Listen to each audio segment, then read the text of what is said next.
Fala pessoal, vocês têm dificuldade aí na ausculta cardíaca? Então vou mostrar para vocês como é que faz a ausculta cardíaca e é preciso ter muita atenção que eu vou tentar resumir aqui de uma forma mais rápida para vocês, tá bom? Primeira coisa que a gente tem que entender que a ausculta cardíaca nós precisamos utilizar o nosso estetoscópio no segundo espaço intercostal, tá? No segundo espaço intercostal, a borda do externo ao lado direito, nós teremos a ausculta aórtica. No segundo espaço intercostal, tá? Do lado esquerdo, a borda do externo, nós teremos a ausculta pulmonar do lado esquerdo. Tá ok?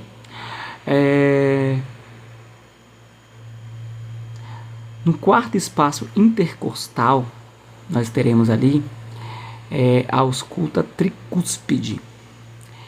E no quinto espaço intercostal, do lado esquerdo, nós teremos a ausculta mitral. Nós teremos as bulhas normorrítmicas em dois tempos, que é um som perfeitamente normal, ou seja, o B1 e o B2. Aonde nós teremos o B1 e o B2? O B1 nós teremos ali no foco aórtico e no foco pulmonar. No foco tricúspide e mitral, nós teremos o B2, tá?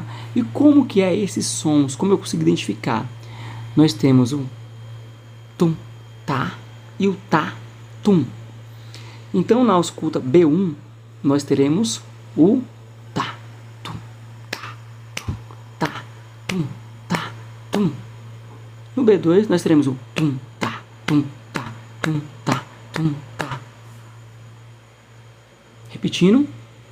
Tá, tum, tá, tum, tá, tum, tum, tá, tum, tá. Então é muito importante se atentar à ausculta cardíaca e à ausculta pulmonar, você profissional de enfermagem, principalmente você que é um enfermeiro, durante a anamnese, o exame físico do paciente, porque você pode discutir o caso com um profissional médico e evitando que o paciente ele venha entrar num estado de às vezes uma fibrilação ventricular ou até mesmo uma anormalidade cardíaca, fazendo com que o paciente talvez possa ter até uma parada cardiorrespiratória. Então, o coração do paciente, quando ele não está bem, através da ausculta cardíaca, nós conseguimos identificar alguns sons, inclusive sopros no coração a gente consegue identificar. Então, é muito importante você se atentar e estudar a ausculta cardíaca, porque é muito importante e faz parte também ali do processo de enfermagem, do exame físico do enfermeiro, galera. Tá bom? Qualquer dúvida, deixa nos comentários e até o nosso próximo vídeo. Fui!